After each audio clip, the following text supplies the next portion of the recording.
Hi my dear students, मैं समीर कुमार सुधांशु आपका अपने यूट्यूब चैनल में हार्दिक स्वागत करता हूं। डियर स्टूडेंट्स, कॉम्पिटिटिव इंग्लिश के इस कड़ी में आज मैं आपके लिए सिनोनिम्स को लेकर के आया हूं। डियर स्टूडेंट्स, वीडियो को शुरू करने से पहले मैं आपको बता देना चाहता हूं कि इससे पहले मैंने सिनोनिम्स पे आधारित एक वीडियो ऑलरेडी बना रखी है, जिसमें मैंने सिनोनिम्स क्या होता है, सिनोनिम्स बनाने के बेसिक कॉन्सेप्ट क्या है, उसको मैंने बताया है। जिस किसी ने उस वीडियो को नहीं देखा है, इस वीडियो को देखने के बाद आप उस वीडियो को निश्चित रूप से देख लेंगे, ताकि जो सिनोनिम्स का बेसिक कंसेप्ट है वो आप समझ सकें। डियर स्टूडेंट्स, अगर आप कॉम्पिटिटिव इंग्लिश की तैयारी करते हैं, किसी कॉम्पिटिटिव एग्जामिनेशन को क्रैक करना चाहते हैं, तो वोकेबलरी एक ऐसा आपका सेक्शन है जिसको लेकर के आपको चलना होगा। बिना वोकेबलरी के आप अच्छा स्कोर नहीं कर सकते हैं। आपकी जानकारी के लिए मैं आपको बता दूं कि 50% आपका जो है वो ग्रामर होता है। 50% जो है वो आपका ग्रामर होता है, और अगर बात कर ले हम लोग तो 50% आपका वोकेबलरी होता है। और केवल कॉम्पिटिटिव इंग्लिश के लिए नहीं, कहते हैं कि बिना वोकेबलरी आप अंग्रेजी तो सीख ही नहीं सकते। अगर आप स्पोकन करना चाहते हैं या आप अगर मान के चलिए अच्छा अंग्रेजी का जानकार बनना चाहते हैं, तो नो डाउट्स आपके पास वोकेबलरी की जानकारी तो होनी ही चाहिए। तो डियर स्टूडेंट्स, बहुत इंपॉर्टेंट है। लेकिन इस वीडियो को शुरू करने से पहले मैं आपको बता देना चाहता हूं कि अगर आप मेरे चैनल पर नए हैं और आपने मेरे चैनल को अब तक सब्सक्राइब नहीं किया है, तो निश्चित रूप से आप मेरे चैनल को सब्सक्राइब कर लीजिए, बेल आइकन भी जरूर दबा दीजिए, ताकि इस तरह की जितनी भी वीडियोज मैं बना रहा हूं वो आपको तुरंत से प्राप्त हो सके। तो डियर स्टूडेंट्स, चलिए अब हम लोग अपने मैटर की ओर चलते हैं। आज आप जैसा कि बोर्ड पे लिखा हुआ देख रहे हैं, इस पे अभी फिलहाल मैंने 4 ही आपको सवाल लिखे हैं, और 4 के लिए मैंने ऑलरेडी 4 ऑप्शंस भी दे रखे हैं। तो कुल मिला करके आज आपके 30 के आसपास तो वर्ड्स तैयार हो जाएंगे। तो डियर स्टूडेंट्स, पेन पेपर लेकर के आप तैयार हो जाइए। अगर पेन पेपर नहीं है तो स्क्रीनशॉट ले सकते हैं। आज मैं इन सारे सवालों का हल तो बताऊंगा ही, साथ ही आप देख लीजिए कि क्वेश्चन लगा करके एक सवाल में 5 वर्ड्स हो जाते हैं। तो इन 5 वर्ड्स का मैं हिंदी भी बताऊंगा, ताकि आपकी सारी समस्याओं का एक साथ समाधान हो जाए। तो डियर स्टूडेंट्स, चलिए वीडियो को शुरू करते हैं। सिनोनिम्स की जहां तक बात आती है, आप जानते भी होंगे, फिर भी मैं बता देता हूं। ये आपका समानार्थी शब्द है। समानार्थी का मतलब समान अर्थ वाला। इसे आप जो है पर्यायवाची शब्द भी कह सकते हैं। बचपन में आप जानते होंगे, पर्यायवाची शब्द को आपने व्याकरण में पढ़ा होगा। तो ये समानार्थी शब्द है। एक ही शब्द जो आपको क्वेश्चन में दिया हुआ है, उसी के समान अर्थ वाला जो शब्द है वो आपको ऑप्शन से ढूंढना होता है। बस हम लोग यही करते हैं। तो चलिए हम लोग पहला देखते हैं। जैसे कि पहला वर्ड आपका प्रूडेंट है। तो प्रूडेंट के लिए आपको 4 ऑप्शंस दिए हुए हैं। अब प्रूडेंट के समान अर्थ वाला जो वर्ड है वो इन 4 ऑप्शंस में से आपको ढूंढना है। तो पेन पेपर लेकर के तैयार हो जाइए। प्रूडेंट का हिंदी अगर हम लोग जानना चाहते हैं, तो प्रूडेंट का हिंदी जो है वो होता है आपका दूरदर्शी। अब दूरदर्शी का मतलब क्या हुआ? दूरदर्शी का अर्थ है जो कि बहुत आगे तक सोचता हो, जो कि बुद्धिमान होगा। अब आगे तक कौन सोचेगा? जो किसी भी समस्या को आगे तक सोच सकता है, वैसा आदमी आपका बुद्धिमान होगा। तो कहीं ना कहीं दूरदर्शी होगा इसका अर्थ, और इसका अर्थ आपका बुद्धिमान भी होगा। अब ये आपका क्वेश्चन में आया हुआ वर्ड है। तो क्या हुआ कि प्रूडेंट का अर्थ आपका दूरदर्शी या बुद्धिमान होता है। अब इसके समान अर्थ वाला वर्ड जो है आपको ऑप्शन से देखना है। तो निश्चित ही आपको ऑप्शन में जो वर्ड्स हैं उसका भी आपको अर्थ पता होना चाहिए। तो चलिए चेक करते हैं। तो पोलाइट का अर्थ होता है भद्र, नेक। पोलाइट का अर्थ होता है भद्र, नेक, सुशील। अब भद्र, नेक, सुशील आप किसे कहते हैं? जो अच्छे चरित्र का हो, अच्छे स्वभाव का हो, वही आपका पोलाइट होगा। शिष्ट जिसको कह सकते हैं, ये भी आपका हो सकता है। ठीक है। दूसरा है आपका वाइज। वाइज माना भी होता है आपका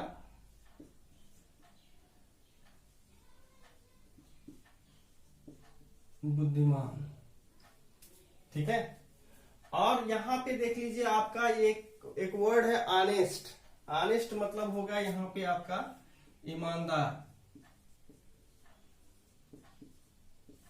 और एक वर्ड है आपका कॉशस, और कॉशस का अर्थ होता है आपका सचेत, चौकन्ना।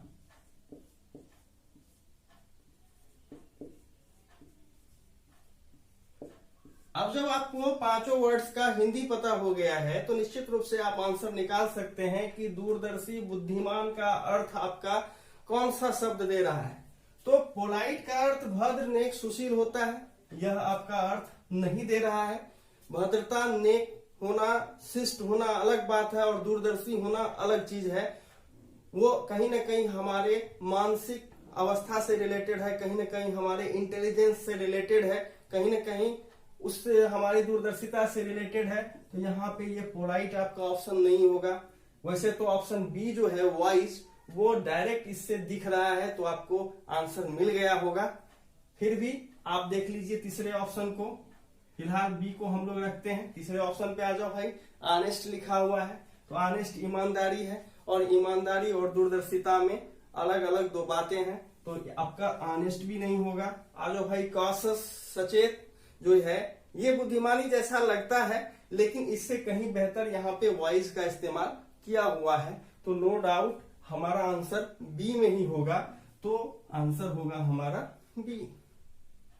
तो आप देख रहे हैं कि कितनी आसानी से हम लोग बना रहे हैं, और आपको अभी 5 शब्द का जो है वो हिंदी भी पता हो गया होगा।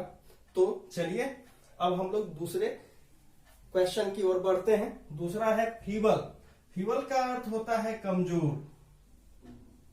फीबल का अर्थ होता है कमजोर। फीबल का अर्थ होता है कमजोर, मामूली, शक्तिहीन। अगर तीनों हिंदी शब्द को आप देखें तो बात बराबर ही है, कमजोर कहिए या शक्तिहीन कहिए, बात बराबर ही है। अब इसके लिए 4 ऑप्शन दिए हुए हैं। अब इन 4 ऑप्शन में से आपको इसके जैसा ही अर्थ वाला शब्द चुनना है। तो पहला वर्ड आपका वीक है, वीक मतलब कमजोर होता है, तो कमजोर कमजोर आपको मिल रहा है। चलिए नेक्स्ट ऑप्शन को भी देख लेते हैं। दूसरा वर्ड आपका डोसाइल है, तो डोसाइल का अर्थ होता है विनीत।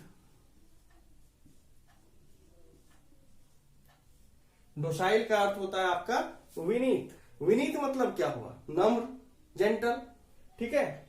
तीसरा वर्ड है आपका फोर्सफुल।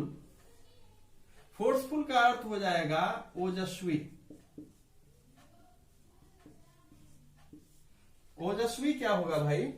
तो ओज से ओतप्रोत, शक्ति से भरपूर, सशक्त जिसको आप कहते हैं, ये आपका सशक्त भी हो सकता है। और चौथा वर्ड आपका डिसेबल है, और डिसेबल का अर्थ होता है अशक्त होना।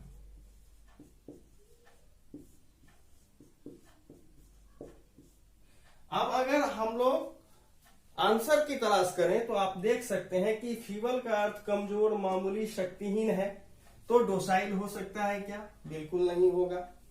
शक्तिहीन की बात है, ओजस्वी, सशक्त तो हो नहीं सकता है।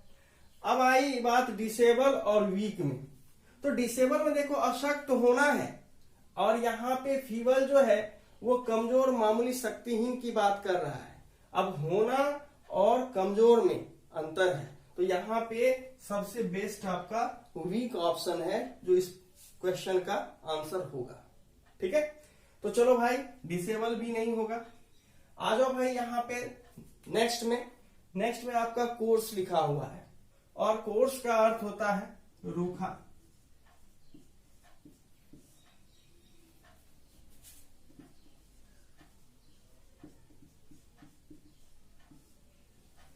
अब आ जाओ ऑप्शन पे, ये ऑप्शन में जो वर्ड्स हैं उसका अर्थ क्या होगा? तो देखो भाई ऑप्शन पहला ही आपका रफ है। रफ का अर्थ भी होता है रूखा। ठीक है, जैसे आप कहते हैं ना बिहेवियर बड़ा रफ था उसका, यानी अशिष्ट भी इसका अर्थ हो सकता है। दूसरा है आपका फेयर। फेयर का अर्थ होता है सुंदर। अब ये सुंदर हुआ तो शिष्ट तो हो ही जाएगा। तीसरा जो वर्ड है वो चाइल्डिश है। चाइल्डिश जो है ये हुआ बचकाना, यानी बच्चे वाली जो हरकत होती है इसे हम लोग चाइल्डिश कहते हैं। और चौथा वर्ड हॉटी है, जिसका अर्थ होता है अभिमानी।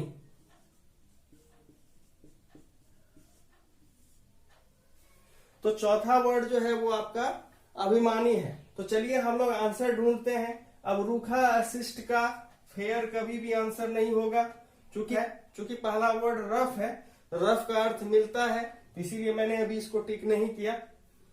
देख लेते हैं एक बार ऑप्शन को। दूसरा आपका चाइल्डिश है। अब चाइल्डिश जो बचकाने वाली हरकत जो होती है वो अशिष्ट होगी, ऐसी बात नहीं हो सकती है। तीसरा अभिमानी है। अब अभिमानी और अशिष्टता जो है ये दो अलग अलग चीजें हैं। आपका इस चीज को आप इससे जोड़ नहीं सकते हैं, तो यहाँ पे आंसर आपका हार्टी भी नहीं हो सकता है, आंसर आपका जो है वो रफ ही होगा। ठीक है, तो नेक्स्ट क्वेश्चन पे अब हम लोग चले।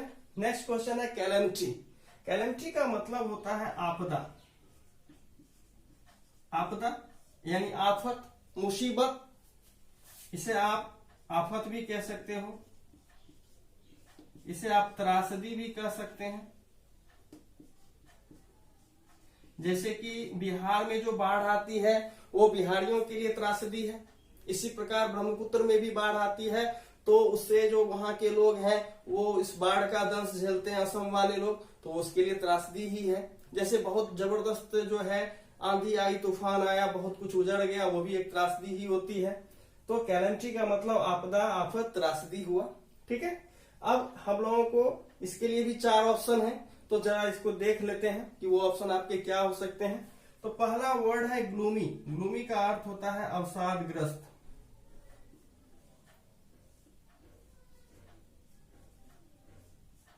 इसका अर्थ होता है आपका अंधकारमय। ठीक है, और एक वर्ड है आपका डिजास्टर। डिजास्टर का मतलब होता है आपदा। संभवतः हमको आंसर मिल गया होगा। और तीसरा है वर्ड डायलेमा, जिसका अर्थ होता है दुविधा। दुविधा जो है ये भ्रम वाली स्थिति है, वहापोह की स्थिति है, इसको आप वहापोह भी कह सकते हैं। ठीक है, कंफ्यूजन वाली स्थिति है, करूं ना करूं, जाऊं ना जाऊं, ये आपका डायलेमा है। यहाँ पे लोग चकित हो सकते हैं, भ्रमित हो सकते हैं। ठीक है, और अपसेट का अर्थ जो है वो आपका होता है नाराज, परेशान, सॉरी परेशानी, ये होता है। तो अब देखिए कि कैलेमिटी का आंसर क्या हो सकता है भाई। आपदा, आफत, त्रासदी जो है वो अवसादग्रस्त होना, ये एक अवस्था हो सकती है। अंधकारमय होना, तो ये इससे नहीं मैच करता है, ये अलग चीज है, इसलिए ग्लूमी नहीं होगा। डिजास्टर जो है वो आंसर हो सकता है, शायद इसका आंसर भी वही है। एक बार लेकिन आगे देख लेते हैं, क्या डायलेमा हो सकता है, तो डायलेमा नहीं होगा। क्या अपसेट हो सकता है, तो अपसेट भी नहीं हो सकता है। ठीक है, तो आंसर इसका क्या होगा, डिजास्टर होगा। तो डियर स्टूडेंट्स, अभी तक हम लोग 4 सवाल को सॉल्व कर चुके हैं, और एक सवाल के ऑप्शन सहित अगर आप देखें तो एक में 5 वर्ड्स हैं, तो 4 पंचे 20 वर्ड्स हम लोग तैयार कर चुके हैं डियर स्टूडेंट्स। तो कहीं ना कहीं इस तरह की जो कड़ी मैंने स्टार्ट की है आपके लिए काफी इंपॉर्टेंट होने जा रहा है, तो निश्चित रूप से मेरे चैनल पे बने रहें। चलिए हम लोग अब नेक्स्ट क्वेश्चन देखते हैं। तो 5वां आपका डिलीजेंट है, और डिलीजेंट का जो अर्थ होता है वो होता है आपका परिश्रमी। अब परिश्रमी भाई जो लोग होगा यानी वो कर्मठ होगा, वो उद्यमी होगा। ठीक है, तो इसका एक अर्थ आपका हो जाएगा उद्यमी भी। ठीक है, पहला ऑप्शन है आपका इंडस्ट्रियस, और इंडस्ट्रियस का अर्थ भी होता है परिश्रमी, उद्यमी। तो पहला ही ऑप्शन यहाँ पे सेट कर जा रहा है। ठीक है, तो ये आपका आंसर हो सकता है। थोड़ा हम लोग आगे भी देख लेते हैं। दूसरा वर्ड इंटेलिजेंट है, बचपन से आप जानते होंगे कि इसका अर्थ होता है तेज। तीसरा वर्ड है आपका एनर्जेटिक, और एनर्जेटिक का अर्थ होता है ऊर्जावान। ऊर्जावान यानी सशक्त। ठीक है, और चौथा वर्ड आपका मॉडेस्ट है। मॉडेस्ट का अर्थ होता है संकोची, सरल। ठीक है, ये आपका नेचर से रिलेटेड होता है। कहते हैं कि उसका स्वभाव बड़ा मॉडेस्ट है, उसका नेचर मॉडेस्ट है। ठीक है, तो चलिए इसका अब हम लोग आंसर ढूंढते हैं। तो डिलीजेंट जैसा अर्थ आपका कौन सा वर्ड रख रहा है, तो ऑप्शन ए इसमें मैच करता है। परिश्रमी, उद्यमी जो है वो इंटेलिजेंट नहीं हो सकता। इंटेलिजेंट है लेकिन आप लेबर नहीं करना चाहते हैं, आप काम नहीं करना चाहते हैं, तो ये आपका आंसर नहीं होगा। अब परिश्रमी होने के लिए ऊर्जावान होने की जरूरत है, लेकिन हर ऊर्जावान व्यक्ति आपका परिश्रमी होगा ऐसी बात नहीं हो सकती है, तो ये भी आपका आंसर नहीं होगा। तीसरा है आपका मॉडेस्ट। मॉडेस्ट तो बिल्कुल नहीं होगा, तो आंसर आपका हो गया इंडस्ट्रियल। तो माय डियर स्टूडेंट्स, आज हम लोग 25 वर्ड सीख चुके हैं। मुझे विश्वास है कि इस तरह अगर हम लोग पढ़ते रहेंगे तो हम लोगों की वोकैबुलरी अच्छी हो जाएगी। जितने भी कॉम्पिटिटिव एग्जामिनेशंस आने वाले समय में होने जा रहे हैं उसके लिए ये आपके लिए कोई रामबाण से कम नहीं होगा। तो मेरे चैनल पे अगर आप नए हैं तो मेरे चैनल को जरूर सब्सक्राइब करिए, ज्यादा से ज्यादा लाइक करिए, कमेंट करिए और इसे ज्यादा से ज्यादा जो है वो शेयर करिए ताकि यह सभी स्टूडेंट तक पहुंच सके। आज इस वीडियो को शुरू से लेकर अंत तक देखने के लिए आपका धन्यवाद।